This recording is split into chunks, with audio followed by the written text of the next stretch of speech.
бил ужасена от него.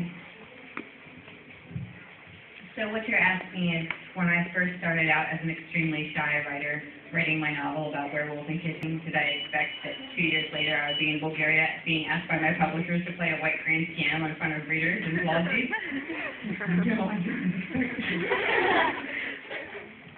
Правилно разбирам въпроса ви, дали съм очаквала преди 2 години, когато като една притеснителна и скромна кандидат-писателка написах роман за върколаци и сеулски.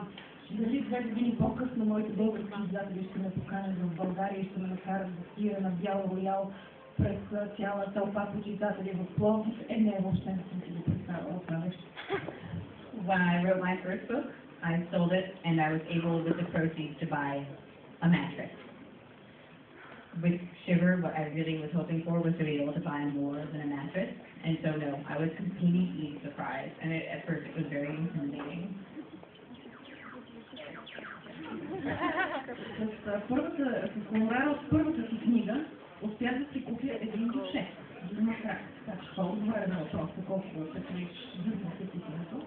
С тръпка и сме си поставили за цел да мога да си купа поне нещо повече от матрак. И действително, откровеният ми отговор е, че в началото е доста притеснително и стряскащо да пожелеш успеха страната. Само искам да ви напомня, че трябва да не стане време за подписване на книги, така че да побързаме, може би някой иска да е нещо за последните книги, която излезе при нас балада.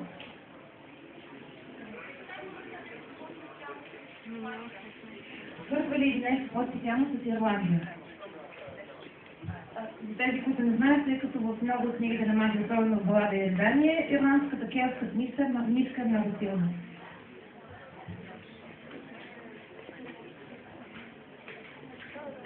I always loved Irish mythology, but also my family is half German and half Scottish, Irish, English, and I actually am ashamed to say that during college I played the bagpipes competitively.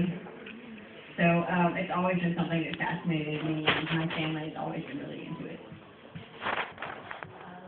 От една страна имам от край време така увлечение към ирландската и шотландската митология.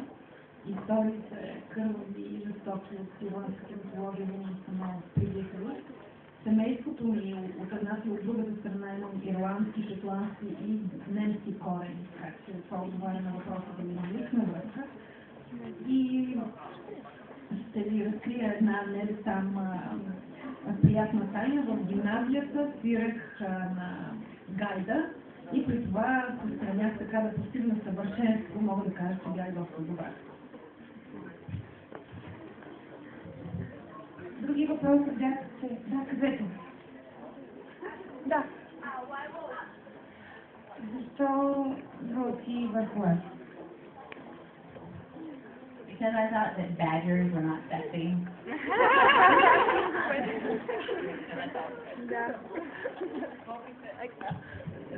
Струваше ли се, че бобрите не са чак толкова секси?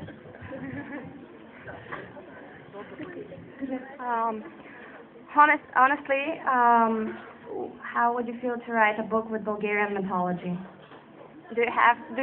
Do you have any ideas? Something popping? Как се покръвнаха ли някакви идеи да напишете книги, свързани с българската митология? Honestly, I've been trying to find out more about Bulgarian mythology while I was here. I've been asking everyone about it. But the only thing I found out so far is that a gentleman yesterday told me that there was a demon that only came out at noon and killed people. And this is very exciting. I was like, yes, more of this. And what do you look like? I don't know. Действително, още преди да дойда в България, започнах така да се интересувам от българската митология. Както капнах на българска земя, питам всички хора, с които се срещам за някакви интересни истории от българската митология. И какво да ви кажа? Вчера, например, един господин ми сподели за някакъв демон, който бродил само по българските земи, който излизал само по обедно време и отивал на място, който сварял да работи на обяд. И аз го попитах, добре, да как изглежда, да си създам някакъв образ, сега, къде да знам как изглежда. До тук с моите проучвания. And would American people be interested in Bulgarian mythology? Смятате ли, че американците биха се заинтересували в българска митология? I would make them interested. Thank you. И да не се интересуват, ще ги накарат да се интересуват. Тъй като са се събрали много хора, аз ще предложа да почнете да минавате с фотографии, да стигате с фотографии и тогава ще може да изучите Магия нещо лично. Освен ако Магия не иска да каже нещо допълнително. Thank you guys so much for coming out. It's pretty awesome to come thousands of miles away from home and you're not sure what you're going to find, and also you all cry when you watch sad books and movies, and so I feel at home here. Thank you.